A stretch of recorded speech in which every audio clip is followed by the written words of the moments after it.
Hello, everyone. Hope you're doing well. I'm sorry I'm not going to be at school on Thursday. So, what I wanted to do was walk through some of what's going to be going on Thursday to help make sure everyone's prepared and ready to go. Earlier in the week, you got a stack of papers for the week. If you were not here on Tuesday, then the sub should have a stack of these papers that you can get. The first document we're going to look at, it's titled Blood Issues Skits.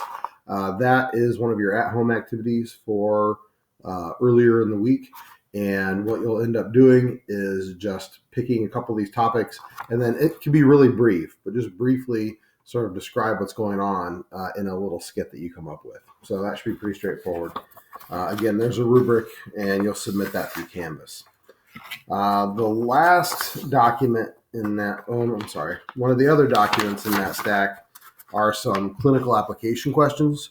For chapters 9 and 10, we're not going to collect those for any points, but it is really good prep for the test. So I definitely encourage you to spend some time looking through that. Now, the two items that you'll need for today, it's this slab with the blood cells on it. In the bottom right, it says synthetic blood, whose baby? So that's one document you'll need. And then the other document will be this printed page, front and back.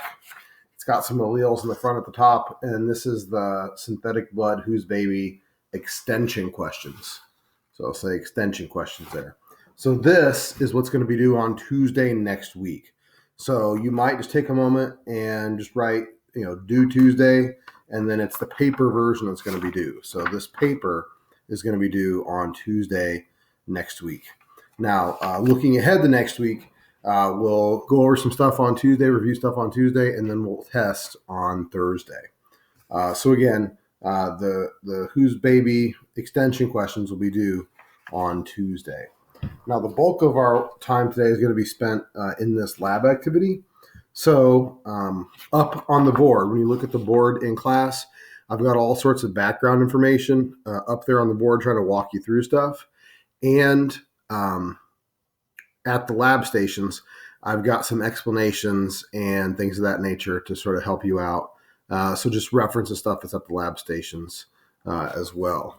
So looking through this, let's look at the second page, page S2, to sort of see what's going on. So if you flip to page S2, up at the top it reads, agglutination to determine the blood type of a sample. Agglutination is the clumping together of particles. If a blood sample interacts with a specific antibody, like in a blood A interacting with an anti-A serum, then agglutination will occur. In the upcoming laboratory investigation, you'll use the presence or absence of agglutination, or this clumping, to determine an unknown blood type in a sample of synthetic blood. One drop of a blood sample is placed in each well. So in the room, you'll have plastic wells that look like what we see in the image here. Now, some of these are embossed, so it's stamped with like an A and a B. Others aren't, and if they aren't, then I've just got a Sharpie where you can write A and B on there. So what you'll do, if you look around the room, there are red vials, and each of those red vials is like it's synthetic blood, so a fake blood sample from different people. So you'll put a drop, for one person, you'll put a drop in the A well, a drop in the B well. The RH well, we'll just ignore that. Then, after you add one drop of the fake blood in each well, you'll use the anti-A serum, which is in a blue vial, and you'll add a drop of the anti-A in the A well. And then you'll use the yellow vial, that's the anti-B serum, and you'll put a drop in there. And then you have the color-coded toothpicks, and you'll mix that together. Now, the toothpicks are single use, so when you're done with the toothpicks, you'll pitch them right into the little trash cups that you have there. But what you're looking for is agglutination.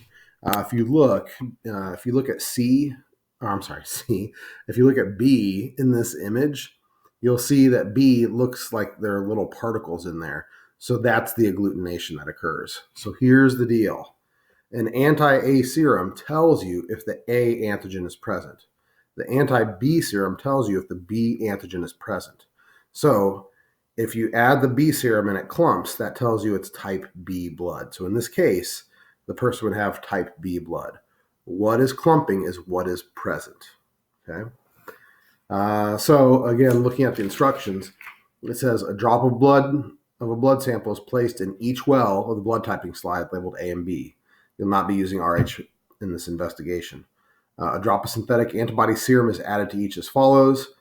In the A well, you put the anti-A serum. Again, that's the blue vial. And in the B well, you'll put the anti-B serum, which is the yellow vial.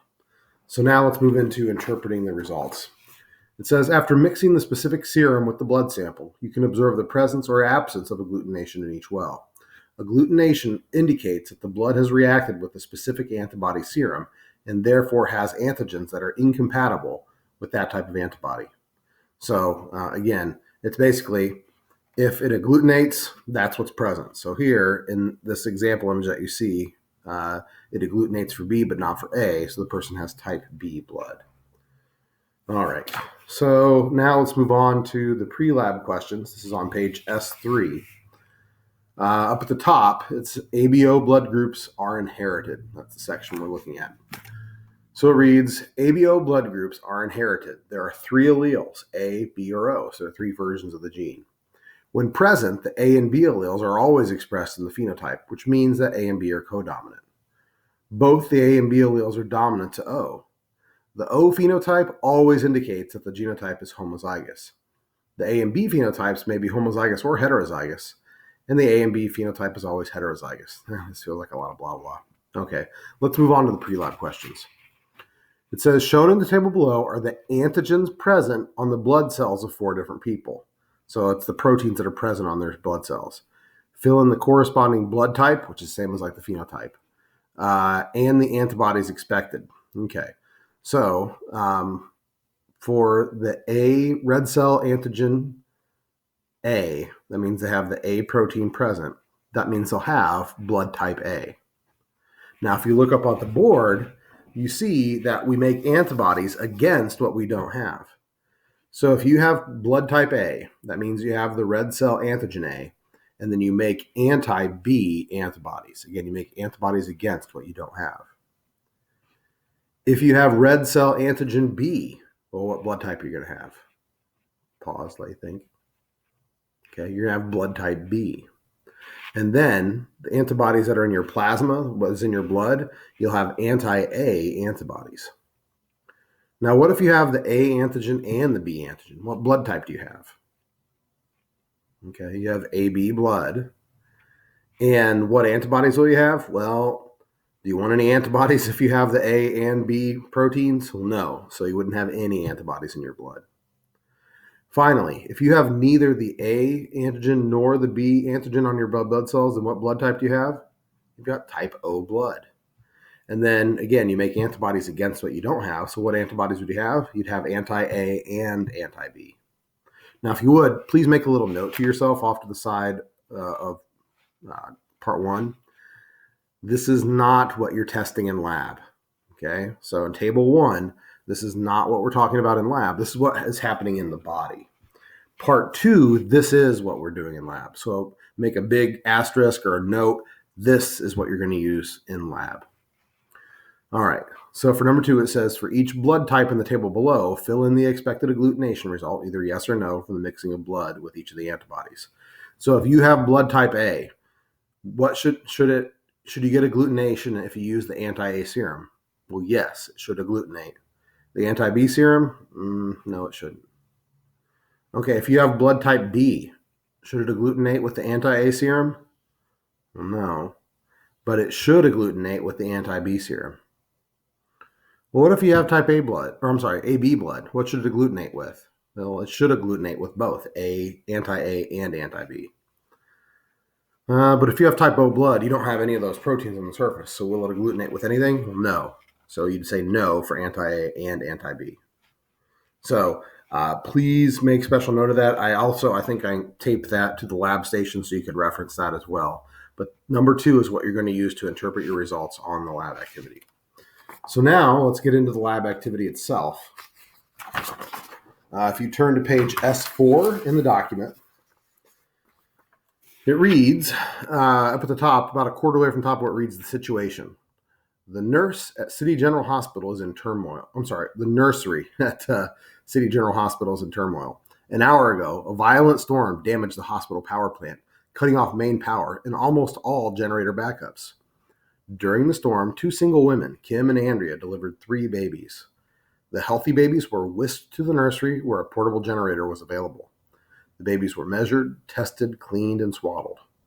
Just as Nurse Getwell was about to return the babies to their mothers for their feeding, she discovered that the identification protocol was forgotten in the confusion of the storm and power outage. She has no idea which of the 3 babies are fraternal twins, and she doesn't know which baby belongs to which mother. Nurse Getwell is a veteran and a professional, and she refuses to use guesswork to solve the problem. Rather than alarming the mothers, she prefers to seek your help. Okay, well, here you go. Good luck. Your job as a blood typing expert is to determine which of the 3 babies are fraternal twins and to match each baby with the correct mother. You have 30 minutes before the babies need to be taken to their mothers. Good luck. Okay, so you see sort of a planning section there, sort of tells you what to do. Don't worry about getting instructor approval. You'll be fine. But you'll set things up and you do blood type testing, just like what you see on the well there and like what's described. So what you'll do is you'll get your results on page S5. Again, I did put the correct results at the lab stations. I have the papers folded under so you can't see until you're done, but you can double check with that. And then you can sort of work on answering the stuff on S5. You can do some of the stuff on S6 if you like. Don't mess with anything on S7 though. Okay? Because again, what's going to end up being graded is this extension question document. So this is what you should be working on with that. All right. Now, in terms of stuff to pay attention to, please sanitize your hands before and after doing the lab. Additionally, up at the front desk at the front of the room, there are like sanitizing wipes and Lysol spray. Please wipe down anything you handle, like the trays or the vials. Again, the toothpicks are single use, so you'll get rid of those. Let's see. One tip that I have, these little plastic trays, when you go to look at the blood after you mix them up with the toothpick, if you want to tilt the tray ever so slightly, that thins out the fluid a little bit. And when you thin it out, you can see if there's the clumping a little more easily. So tilting the tray is helpful. When you're done, again, make sure you sanitize your hands and please make sure everything's neat and organized for the next group. All right. So I think we've talked about most of the stuff we need to get through. If you have questions, just shoot me an email. I'll be able to check sporadically during the day on Thursday.